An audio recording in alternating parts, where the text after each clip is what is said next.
The Freddy Krueger phenomenon is hard to explain. His picture can be found on albums, T-shirts, and other Freddy Krueger memorabilia. Wes Craven has his own theory as to why Freddy is so popular. You are all my children now. I think what happens, it's almost like the hostage situation, the classic situation in a hostage situation, I'm told, is that at a certain point, the person who is the hostage will flip and try to make friends with the captor. You know, that's the best way to deal with it psychically. And I think that's what kids have done with Freddy. He was so compellingly frightening that in order to contain him and deal with him, they've made friends with him. Certainly one of the reasons for Freddy's success has to be the unusual sense of humor that is wrapped into this monstrous character. This is it, Jennifer. Your big break in TV. The prime time. Wanna suck the face? No. Krueger! Well, it ain't Dr. Seuss. Welcome to Wonderland, Alice. One thing that is no laughing matter is the horrifying face of Mr. Krueger. Robert Englund, minus the famous makeup, talked about the original concept of Freddy's look. When it was originally designed, David Miller, on the original design in part one, worked on it. We wanted just half of the face destroyed by burn tissue.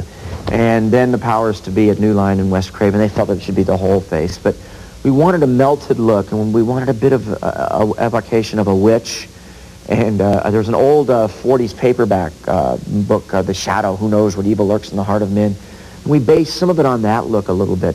The original makeup design by Dennis Miller and modified by Kevin Yeager was applied to Englund in Nightmare 4 by Howard Berger, whose toughest challenge was in trying to keep Robert still for the 3-hour process. The first thing I do is to get Robert in here and get him to sit still. That's the hardest part of the makeup. He's really wonderful to work with. He's so much fun, and he's so patient every day to have that makeup on. His head is totally covered. There's none of his real skin showing at all, anywhere. The long, tedious task of Robert's transformation into Freddy Krueger begins with the application of a latex bald cap covering Robert's hair. This is necessary because all of the pre-made foam and latex skin-like pieces must be glued to cover Robert's entire head, face, and neck. The process works like a jigsaw puzzle. To create that puzzle, Robert has to have his entire head cast in plaster, which is then used to create the various pieces. It's a rubber called foam latex. And there's 5 different chemicals that have to be mixed up in like a mix master. And we inject it into these molds. And what Kevin did is he sculpted each piece and took plaster negatives off the clay sculptures and puts foam in them and put Robert's positive of whatever, let's say his forehead, into the negative plaster mold and bake it at like 3.5 hours at 200 degrees. And we pop them out.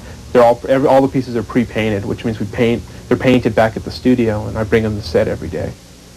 Howard Berger's next step is to apply the first piece of the puzzle, which is the back portion of the head and neck. Next, the ears and left side of the face is applied. Notice how even the fine details of the ear fit perfectly. And then the right side is fitted into place. Then the rest of the face is filled out with the chin piece, nose, and upper lip.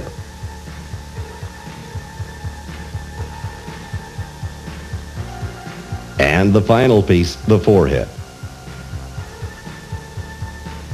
Finally, additional makeup is applied to achieve the desired look for the camera.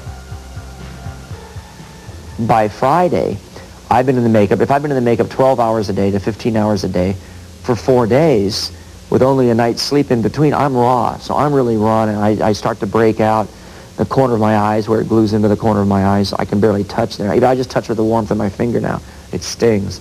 So I have to psych myself up to put it on. But once it's on and the tingling goes away from the glue drying, I'm okay for the rest of the day, except for the heat. Really? However, there was one time Englund made the mistake of wearing the makeup in public. And I was starving for some real food one day and worked about a 10-hour day, and we went across the street to this Thai restaurant It's been there for years, and we all figured it was like really good food and everything. It's next to a dog and cat hospital. That's always a bad sign for a Thai restaurant. But we all figured, because, you know, all the neighborhood is movies, studios and stuff, that, you know, and I went across the street, and we walked in, and everybody's used to Robert now in the makeup, all the guys on the crew. We walked in, and it was like this guy who just got off the boat with his green card from Cambodia or Vietnam, and we scared him to death. I mean, literally, the tray and all the plates went up in the air. The guy turned white. He ran in the back. I mean, the doors went waka, waka, waka, you know, and he never came out again. Even actress Lisa Wilcox, who plays Alice in Nightmare 4, found it took some time before she could deal with the reality of working with such a handsome lead. USA's Nightmare on Elm Street. With director Rennie Harlin at the helm, Nightmare on Elm Street 4 picks up where Part 3 left off, as the survivors of Nightmare 3 are still finding it difficult to get a good night's sleep. Tuesday Night plays Kristen, the girl who has the unique ability to summon her friends into her dreams. Also back for a second time is Rodney Eastman as Joey. And reprising his popular role of Kincaid is Ken Sagos, who is definitely ready for Freddy. Kincaid was scared. There's no doubt about it. But yet, when he had to face Freddy, you know, he fought him. He did not deny he was scared, but Freddy was not going to mess with him without a fight.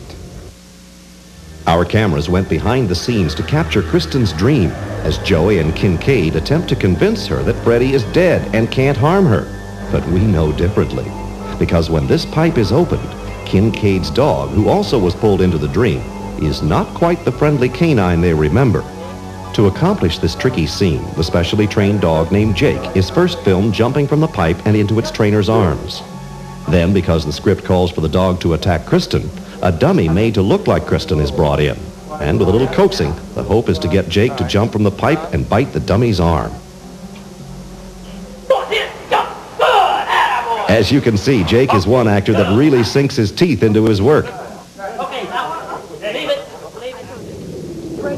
Then, with some quick editing and post-production, it appears that Jake has actually made his mark on actress Tuesday Night in the final version of the film. Fred Krueger's history. Come here. The pipes are cold. The boiler is cold. See for yourself.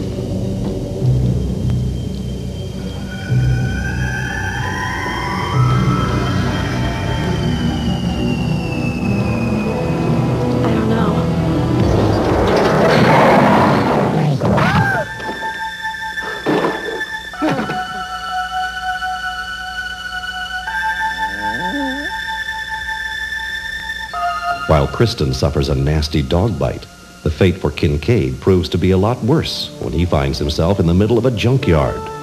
And for the film's producers, the junkyard scene proved to be a nightmare of its own.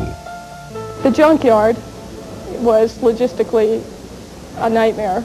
You know, you've got this, you go to this junkyard and the California law is that you can only have cars three high, and suddenly we want these corridors and this maze of junk cars.